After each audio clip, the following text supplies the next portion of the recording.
Се враќаме назад во студиото во живо.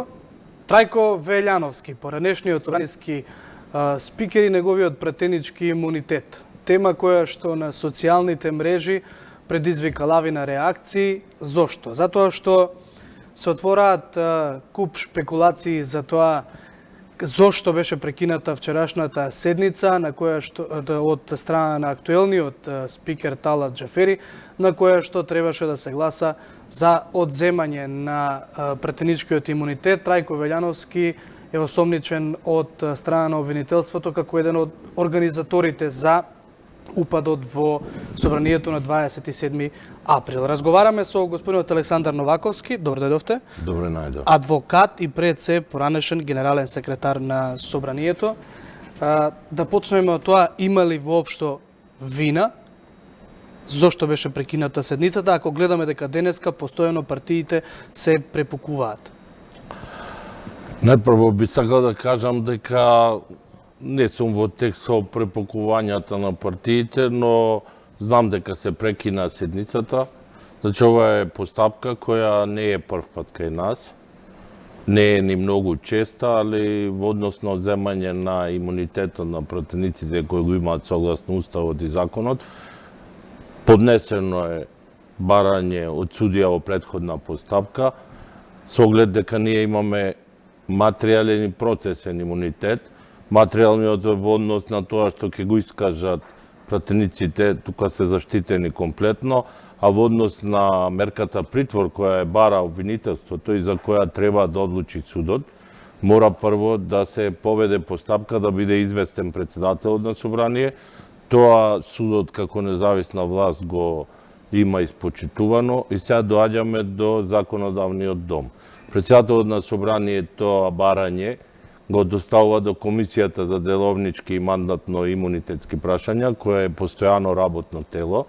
Видовме дека таа комисија има право 2 дена да дискутира по тоа прашање, но колку што ми е мене познато, беше гласањето 4-4.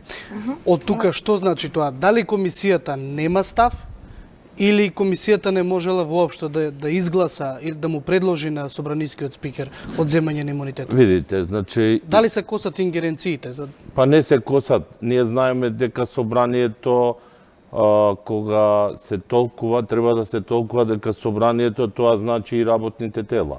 Ова како постојано работно тело кој одлучува во однос на постапката за одземање на имунитет, но во делот на притворот и за конкретно барање, комисијата не мора да донесе одлука, таа составува извештај и тој извештај се доставува до претседателот на собранието.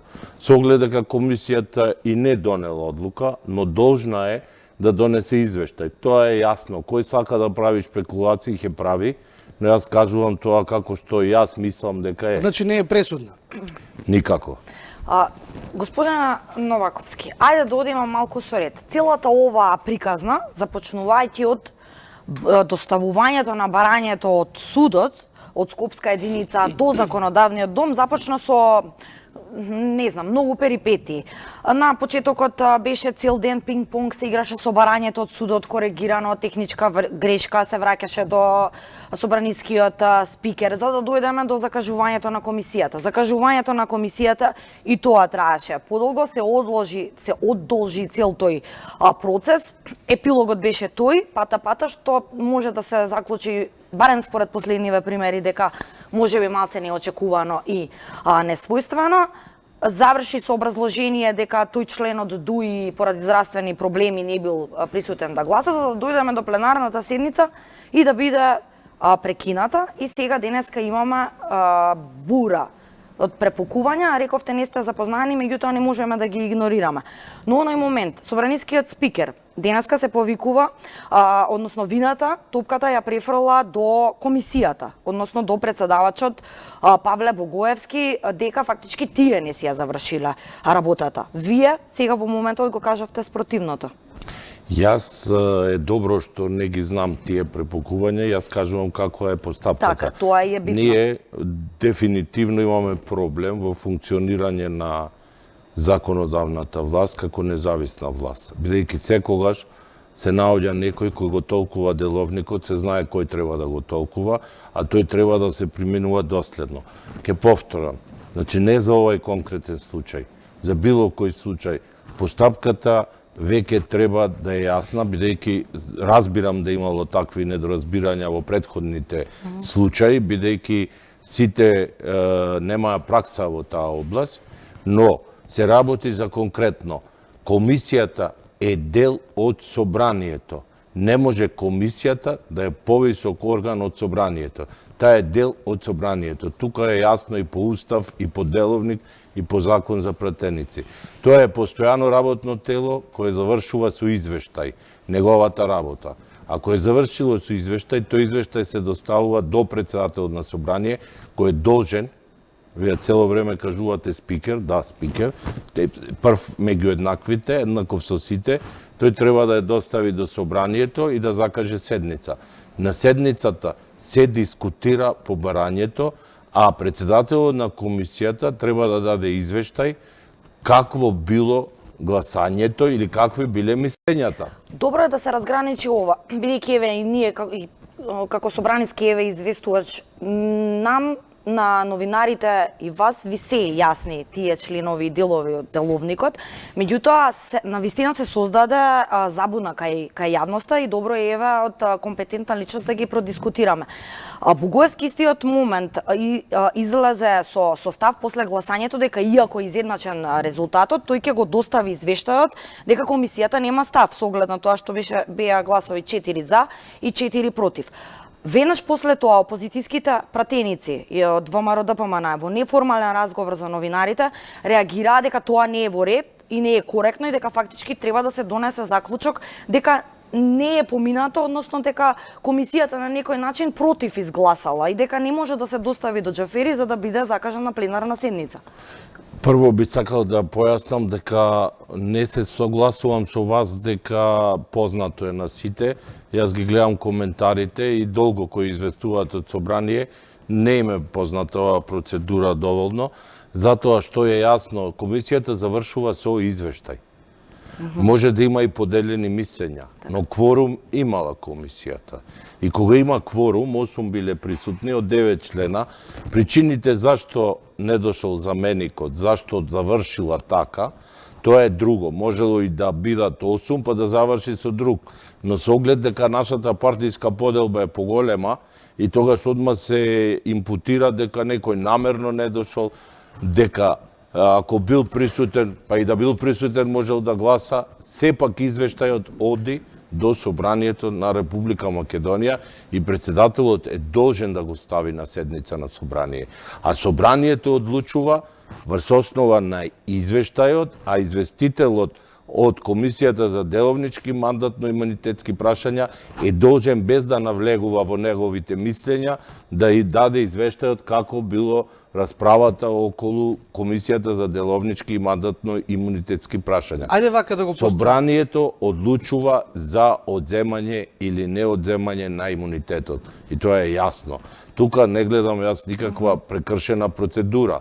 А после зашто председателот ја прекинал седницата, тоа веќе треба да го одговори некој друг. Ајде вака да ве прашам, бидејќи очигледно е дека и деловникот се толкува на кој како му одговара, тоа е практика некако создадена во собранието, кога има препокување помеѓу парламентарното мнозинство и опозицијата во било кој состав и во претходните, не зборувам само за овој. Ако добро ве разбирам, пленарната седница е финалната фаза и таа е одлучувачката фаза. Да. Тоа дали значи дека, еве лаички, ако во комисијата дури и бидат повеќе гласови против, а помалку за, таа сепак само изготвува извештај. Точно. Во секој случај го доставува до собранието. Точно. И тоа е тоа што одлучува. Тоа е тоа. Тоа е многу јасно. Така. И не знам, не е јасно кога се политизира.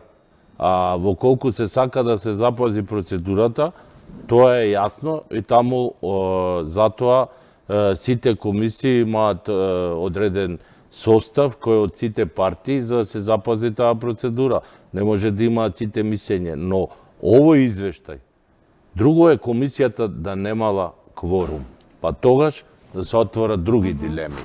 Но ако комисијата имала кворум, извештајот оди на собрание, ние сме имале толкување на зборот, кога јас знам имаше дилеми, првото одземање на имунитет, околу тоа што значи собранието. Собранието е и работните тела.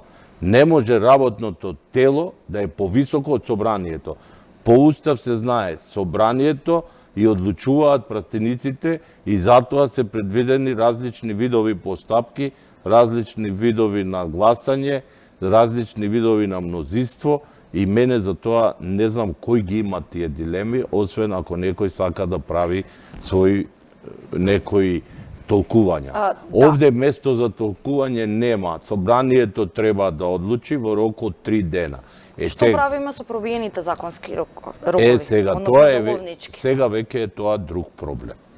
Значи ако роковите се пробијани, децидно е наведено дека собранието расправа во 3 дена. Така. Ако тој рок од 3 дена изминал, треба да се премине на гласање. Веднаш по истекот, затоа е предвиден тој рок, бидејќи се работи за барање од судот за мерка најтешка. Јас сум генерално против одредување притвор каде што не мора да се одреди, но тоа не значи ако обвинителството побарало притвор, дека ако се одземе имунитетот и дека судијата во претходна постапка ќе одреди. Затоа што тоа воопшто не го проедуцира прашањето. Дилемата беше дали треба да се повика или не пратеникот. Кај нас и тоа се разреши, значи и да не се повика пратеникот на имунитет, може собранието да одлучи, поради потреби на собранието, поради други причини, да не даде дозвола за одобрување на мерка притвор. Од Кривичниот суд денеска најавија дека повторно ќе испратат барање. Сега возможно ли е дали тоа? повторно се дали нова поставка? Дали е изводливо согласно сите деловнички и законски прописи во законодавниот дом? Судот еве повторно да речеме, дали се прави преседан на никаков начин? Ние сме, значи, дефинитивно земја која све прави да прави преседани. Значи, во овој случај, јас мислам дека во однос на ова дело и на околностите кои ги предложил обвинителството и за кои судијата се обратил до собранието, за да му даде дозвола да одлучува за одредување мерка притвор, мислам дека сега судот на истите околности не може да поднесе ново барање. Господин Новаковски, рековте од сам старт дека не сакате да навлегувате нели во партиските и политичките препукувања, меѓутоа по дефолт во целата ова игра, ако може да се нарече, што се случува во законодавниот дом, неизбежно е прашањето еве според вас се политизира во моментов, а некако се чини дека копијата се кршат помеѓу партиите и коалицијата СДСМ, ДУИ, ВМРО ДПМН, во јавноста на големо се шпекулира, сите сме во потрага по одговори. Зошто токму прашањето за пратеничкиот имунитет на Трајко Велјановски стана еден ваков проблем и претходно се одзема пратенички имунитети, некако се тоа не беше со толку помпа и со на ваков начин во јавноста представено и некако се добива впечаток дека предизвика раздор. Што е според вас причина? Па видите, веќе подолг период од време поради носење на одлуки на несоодветни лица кои немаат потребно стручно знаење, а јас мислам дека не се работи за тие може да бидат експерти во одредена област која работат, може во судот да се експерти во одредена област, но ова се испреплетено со прашање на имунитетот. Не е точно дека и претходно немаат дилеми, некои овде што ги слушавме на медиумите експерти кои кажуваат дека може да биде одземен, да се одреди притвор бидејќи биле затекнати во извршување на кривично дело за претходните пратеници. Прво, едно е да се затекне во кривично дело, а не може да е затекнат во кривично дело, а дело од 27. април 2017 година. Зборувам, значи, не гледам дека него секогаш има проблем во однос на толкувањето. Ево како што сега кажавте.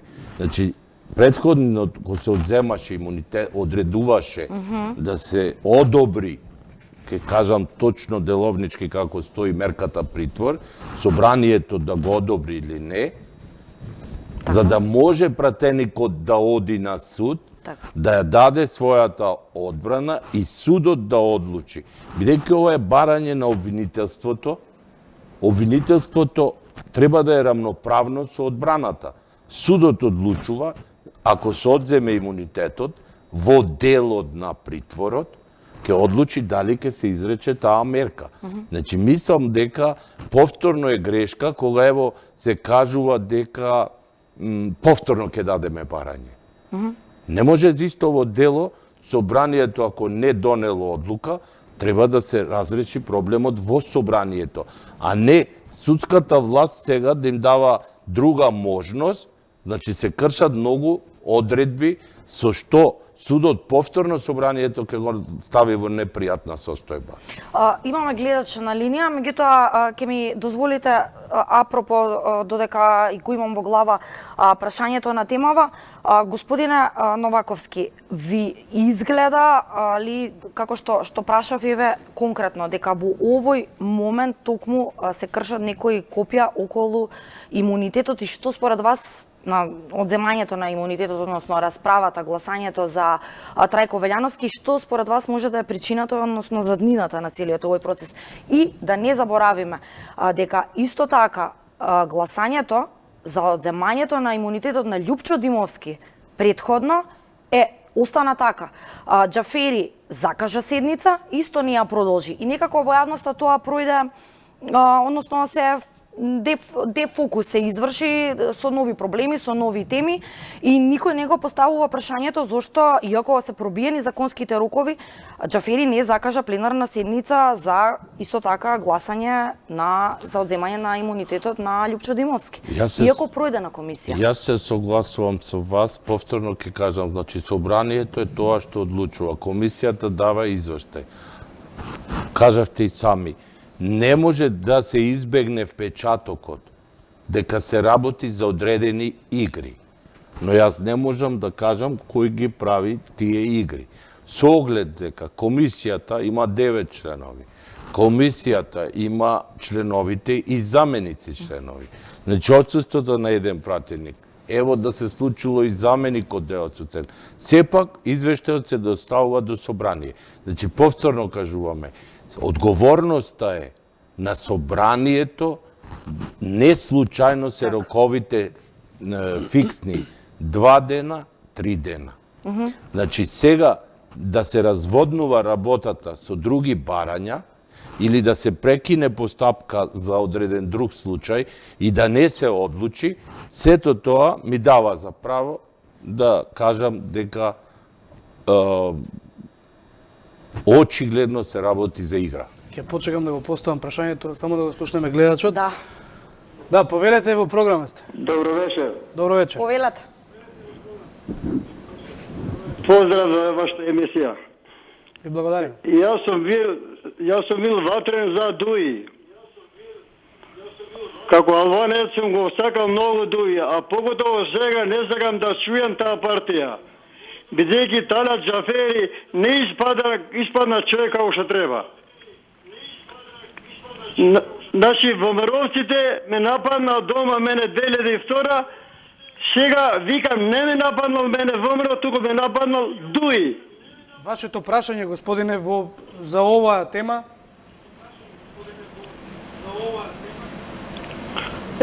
Сакам да кажам дека више Талат Џафери не може да добие глас Дуи од албанците.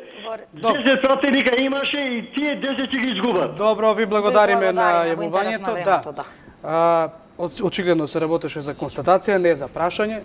Меѓутоа, Убаво рековте. Не ги знаете партиските препокувања, не сте ги слушнале денес. Главно се вртат околу тоа зошто Џафери ја прекинал собраниската седница. Не зборуваме за Талат Џафери. Да го занемариме дека името Талат Џафери е собраниски спикер во моментов. Според процедура, според деловникот, на каква одговорност подлежи еден председател на собранието ако не ја испочитувал процедурата? Ако ја прекинал, може би ја прекинал на своја волја седницата. Постои ли одговорност кај него? Па видите, очигледно од нашата пракса во демократското работење на парламентот, со оглед на многу случувања да никој не сноси одговорност, значи не гледам јас начин и процедура, освен да се покрене постапка за разрешување на председател. Но таква постапка имаме ние случувања, знаете што какви не настани имаше, никој не покрена према председател на собрание. Значи има една солидарност во собранието која е далеку од очите на јавноста и затоа и јавноста со право е збунета. Бидејќи на една јасна, фиксна, добро предвидена процедура се прави кршење на деловникот. Многу кршења на деловникот поминале несанкционирани. И оставаат не може владата да се меша во тоа, не може судот да се меша, независна власт. Значи, ние сме далеку од самоодговорноста. Значи, при ваков случај, некој лично треба да почувствува барем морална одговорност, бидејќи се замајува јавноста со одредени нејасни процедури, префрлање на топката, но, ево ќе ви кажам, било тоа дозволиво, кога сме имале, например, неколку почетни случаи, би рекол детски болести, кога се толкуваше дали важи имунитетот и за пратениците кога ќе направат некој кривично дело вон вратите на парламентарната сала. Разбирам да толкуваат различно. Но ако во овој конкретен случај имамо разногласие дали требало или не да расправа собранието, па расправало собранието, па не донело одлука, се прекинала постапката, прашањето е сега дали председателот на собрание имал и да каже зошто ја прекинал постапката. Значи, ако е прекинал постапката поради некои увреди, да, тоа е недозволиво. Неговото официјално тврдење е дека бил изреволтиран од однесување на пратеник. Али ние знаеме случаи каде морам да бидам конкретен. Значи, во случајов се работи за одредени настани кои се повторуваат, но факт е дека во нашето парламентарно работење оваа пракса се повторува и играчи се, на жалост, истите луѓе.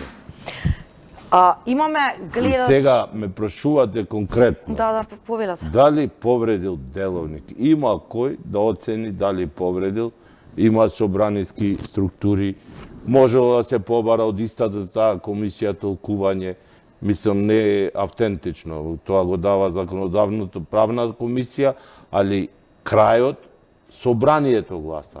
Значи, комисијата законодавна само ја води процедурата. Дава мислење на крај. Не, по автентичното толкување на закон. А во однос на повреди на постапката, на деловникот, затоа се вика Комисија за деловнички и мандатно и имунитетски прашања. Значи, но очекувате ли дека може нешто да се случи во овој однос, некој да бара одговорност од... Јас мислам дека не може да се повторуваат, не знам кои се точните причини, може би истекол рокот, па председателот ја прекинал постапката и бил должен да ја прекине, но зашто не се ставила на гласање, тоа не знам. Да му отстапиме уште кратко простор на гледачот и одиме на завршни поенти. Добар ден или добро вечер, повелате, ќе ве замолам само поконцизно. Ало? Да, повелате. Ало, добро вечер. Добро вечер, повелате. Поздрав до вас во студиото и до гостинот. Би сакал малку појасно гостинот да ја објасни ситуацијата, пошто спомна дека комисијата е должна да донесе заклучок, извештај и да го достави до собранието. Во таа комисија, ако заклучокот е негативен, значи повеќе пратеници гласале против да не се одземе имунитетот, и таквиот извештај го доставуваат до собранието, а во собранието позицијата, владеачката партија има мнозинство и изгласува одземање на имунитетот. Значи тоа е контрадикторно према извештајот од комисијата. Тогаш се поставува прашањето: зошто воопшто комисијата постои, ако веќе главниот збор го има собранието, без разлика каква е одлуката на комисијата? Би сакал гостинот малку поопширно да ја објасни оваа ситуација. Ова прашање генерално господинот Да, ви благодарам. Новаковски го одговори, меѓутоа повелете. Ево, ќе бидам краток. Значи, разбирам каде е дилемата, но овде се работи за извештај кој комисијата го прави и констатира кој какво мислење, тој е поширок извештај, значи во кој стои секој пратеник како се изјаснал и затоа се одредува известител по деловникот е председателот на комисијата, кој го образложува тој извештај на седница на собранието. Затоа собранието е во секој случај тој кој ја носи одлуката. Сега, прашањето е можеби политичко, ако се земе дека однапред ние знаеме дека собранието ќе го одземе имунитетот во делот за притворот. Јас зборувам општо како треба да има. Значи, по устав, по закон, си стои дека пратеникот одлучува со основа на својата совест. Секој е независен, но за жал тоа тешко може да се објасни кај нас, бидејќи однапред постои една голема недоверба и голема резерва дека однапред се знае исходот на тоа гласање и затоа доаѓаме до вакви деловнички игри. Господина Новаковски, Ако знаеме дека одлучуваат пратениците по совест, тоаш нема да е проблем извештајот. само кратко за крај, каква разврска еве според вас очекувате од целата оваа перипетија? Па мислам дека не треба многу да се драматизира, бидејќи се работи за барање само за притвор, а колку што ми е познато и самиот поранешен председател на собранието, за кој се бара одземање на имунитетот, кој бил долго во собранието, и тој добро ја познава процедурата, самиот кажа дека ќе се јавува на судските одлуки. Тоа не значи дека во подоцнежна постапка не може судот повторно да бара, не веднаш, сврсоснова на, ако обвинителството, например, собрало некој нов доказ, кој кажува на уште по некоја друга тежина, па тогаш да бара, а не одма да се излегува, се јава да се бара судот дека веднаш ќе поднесе. Тоа е, мислам, неиздржано, али не треба да се драматизира, треба да се смира страстите, бидејќи судот има право и обвинителството и во подоцнежна фаза да предложи повторно одземање на имунитетот на некој пратеник, не зборам сега за конкретниот случај, во зависност од тоа како ќе се одвива пред истражната постапка. Значи, ние не можеме се уште едни одредени основни работи да ги разликуваме.